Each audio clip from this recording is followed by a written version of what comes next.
Hey Bulldogs, and welcome back to another episode of The Bark. Let's explore one of the most innovative episodes yet. So sit back, relax, and get ready for the latest episode of The Bark. Let's start off with our ceramics segment of the show. See what I did there? Well, as long as you don't make anything too glazed up for success in that class, I'm sure it's a lot of fun. Art is art. Let's see what's getting cooked up in the kiln today. Hi, my name is Ember Reed, and I'm back here with The Bark, and today we are with Mrs. Parham. And we are going to be talking about ceramics. Okay, when did you first fall in love with ceramics? That's a tough question. Fell in love probably in college, but I had a lot of ceramics experiences my whole life growing up as a kid in all the schools that I went to. I got to play with clay and I always loved it. But in college is when I really got to have like the real studio setting as a young adult and got to work in that space and really fell in love with the medium and everything that you can do with it. That's great. Do you need any prior skill to be good at ceramics? No, I mean, just curiosity, anything you want to learn, I feel like you can study it and you can learn it. It takes practice probably, and then you build the skills. So maybe just being a little curious, the skills will come with the practice. Okay. What is your favorite thing about ceramics? Like the variety, I think, of the things that you can do. Specifically in the class, I like, I can assign an assignment with parameters and get 60 different outcomes, And I really like that clay is responsive. Like you can just squish it and it responds to you. And so there's a lot of uniqueness, like for sculpture. If you're working with wood or you're working with metal, there's not a lot of forgiveness in the material. But when you're working with clay, you can always keep working and bending or adding more or taking away. There's a lot of options there. How do you think pottery translates to kids' lives and skills? Well, in my class, as far as your lives, I think, you can take a lot of, in any art class, you can take the things that you're into, your passions in life, or maybe goals you have in life, and those things can inspire your projects, and like your design options. And what was the other one? Skills? Yeah. Lives and skills, yeah. Okay, and then skills, I think it also really hones your problem-solving skills. The ability in life to, not everything always works out, and having the skill set to deal with things not working out in life and not having that be a high stress point in your life, I think is a skill that a lot of art classes teach, having those experiences. Yeah. What's the thing you made that you're most proud of? For a long time I made these big sculptures for Swine Week. Oh, and you did those? Yes. Cool. And I'm very proud of all of them. I mean, I just feel like they were a huge endeavor and they were large. Yeah. And when you start working larger, it becomes more challenging. So I'm pretty proud of those. That's so cool. And then the last one, how do you manage mistakes? Like my mistakes, student mistakes, mistakes in clay. Yeah. Well, depending on where you are in the process of working with clay, a lot of things can be fixed. There's a certain point where a crack can happen way down the line. Yeah. And there isn't really much you can do. You could fill the crack, you can do your best, but it might always kind of be there. But I think that's like the beauty of something that's handmade too. It adds characteristic. It's a memory. You learn from that mistake too. Like how did that happen and why? And so you take that knowledge into the next thing. Not everything always works out perfectly as planned. Well, thank you. Yeah, you're welcome. That looks pretty fun, Cody. I hope you and I can get our hands on one of those turning wheels. Yeah, that looked great. But now let's take a look at some lost and found finds. To the lost and found. Hi, I'm Jack Dean. Welcome to the Lost and Found. Here we'll be asking multiple questions about it. Hi, I'm Jack Dean. What's your name? Jody Weaver. I'm going to ask you some questions. Is that fine with you? Sure. First question. What was the craziest thing that has ever been found that's appropriate? That'd be a hard one.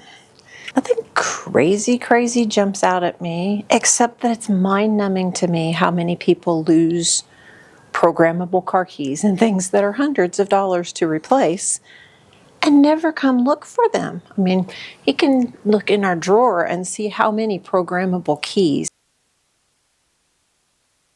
And it just is startling to me that your parents wouldn't say, go search, high and low, and see Has if you anyone can ever find stolen them. a car before? I'm sorry for interrupting. Has anyone ever stolen a car before? Not a car. Luckily. We've had people joke about getting on the golf cart and going around clicking keys because there were some in there.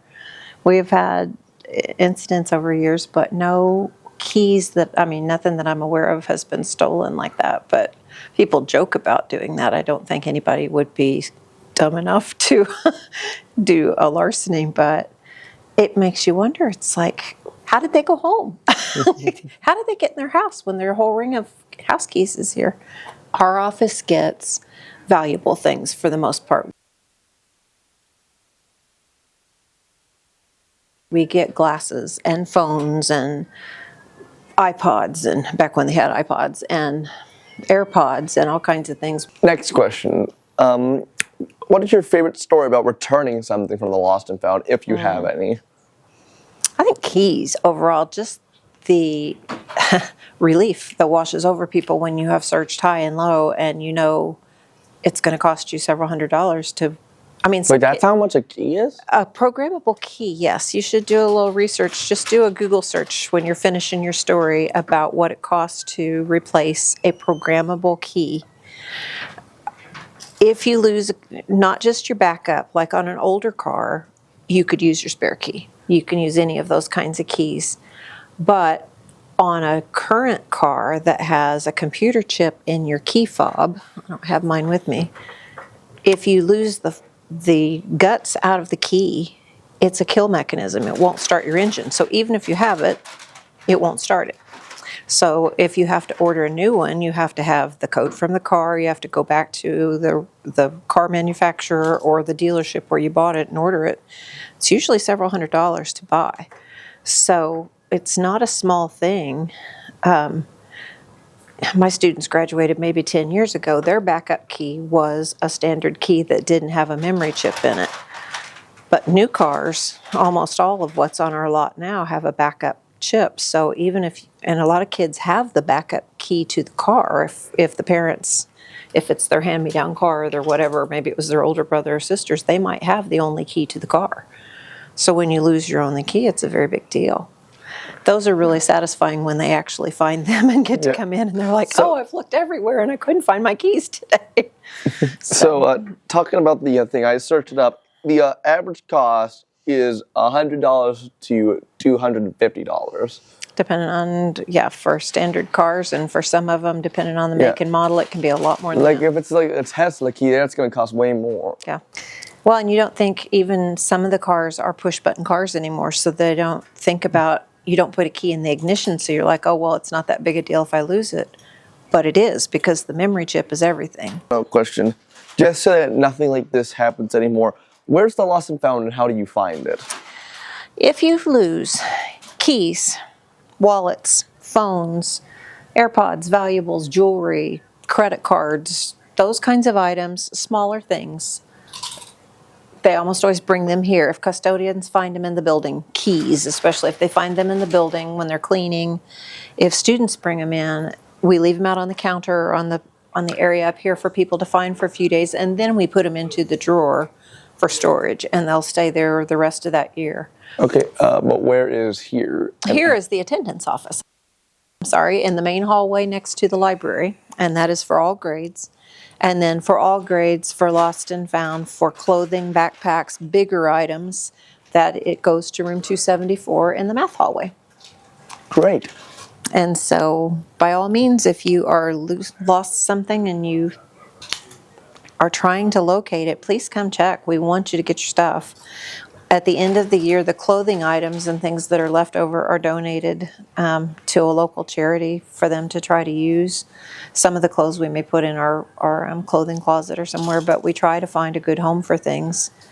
After a few years, glasses that are left, we donate through the Lions Club to be recirculated.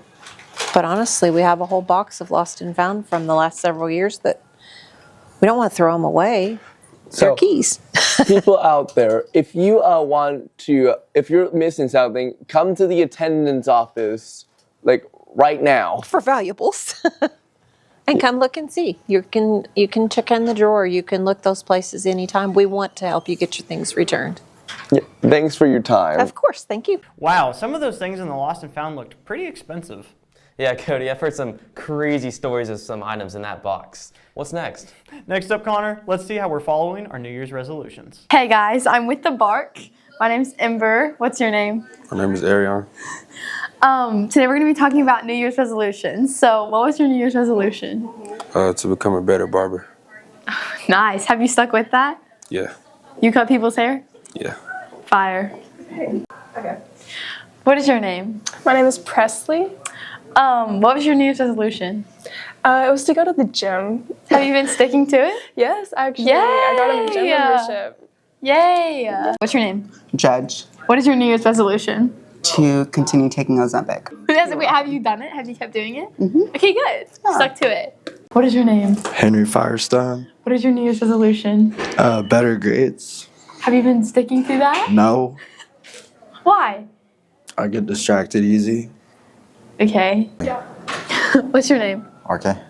What is your New Year's resolution?